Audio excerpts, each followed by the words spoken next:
To the final episode of our series to Implicit Memories.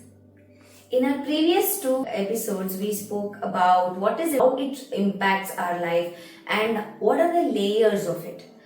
But what next is the question. How do we work with it? Do we live with it? Do we accept it? Or do we insulate ourselves from it? So to tell that, today we have Dr. Asha with us. Welcome, ma'am. Thank you. You usually use the word insulate yourself. Insulate. So what do you mean by insulation first? And how do we do that with implicit memory? Okay. So already by now we know that implicit memory is nothing but creating that episodic reaction within our mind, and it is an autobiographic memory that you have no hold on it. Insulation is when you take control of your the way you think, the way you process your thoughts, the way you blend emotions, and the approach towards life will be completely different. Yeah. Like, what do you do, Dipti, when I give you a rotten fruit, just little rotten in the bottom? Based on how much it is rotten, either I cut the rotten part and use the rest, or I might discard the entire fruit, right? So this is what we call it as the surgical approach, or the approach that doesn't attend to your mental needs. Okay? But when you insulate, means when you are protecting yourself, when you have taken the ownership of protecting yourself, you are going to first look into the soil, why this tree is producing such fruits. True. Okay? One rotten thought that you already think, I should not think like this. Okay? If you just cut that and throw it away, doesn't cleanse you. You need to see the root from where it is cropping up. That is insulation. So once you attend to it, you are insulated. Okay, you might not get over with it, but you have attended to it. Correct. So there was a small incident in Mahabharata that I would like to talk about it. When Yudhishthira asked Bhishmacharya, as a king, how do I have to live my life? Because the way I live my life is going to resonate in my kingship or in my leadership. Correct. So he will give him a four word. Jita Swasho and Jita Sango Jitendri. There's volumes in this. Okay. Right? So when we talk about Jitasano, asano is being grounded. How you stay firm on your decisions. Okay? And Jita Swasho is how you breathe. How you breathe in means how you take things coming from an external environment, and how do you express yourself.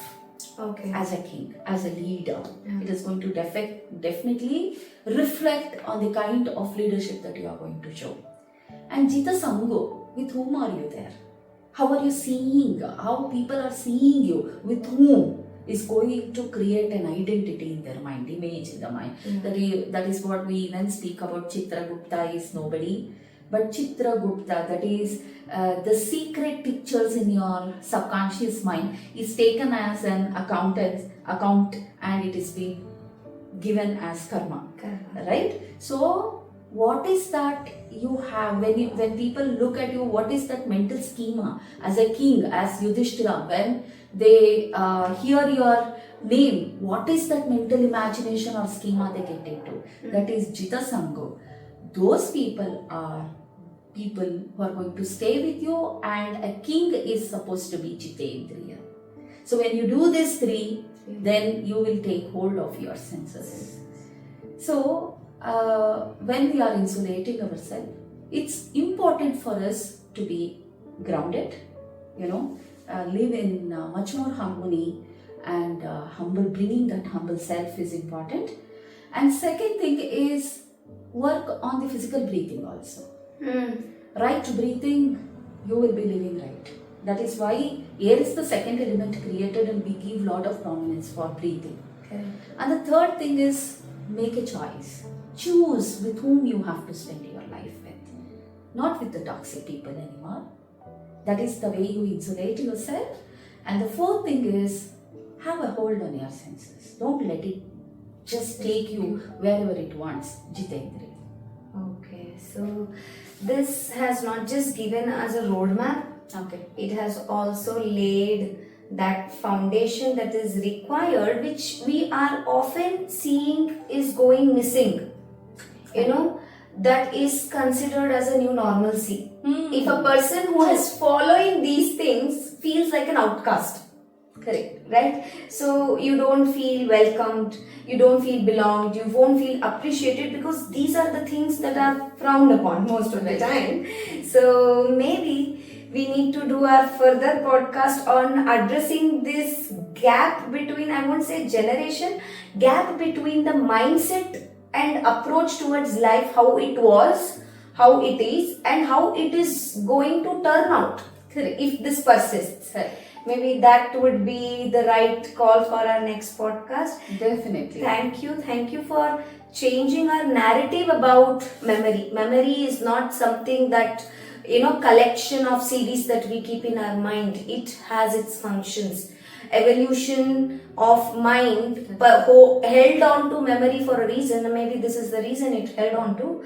So Correct. thank you for giving us this narrative, Dr. Yes. Asha. Thank you. Pranams.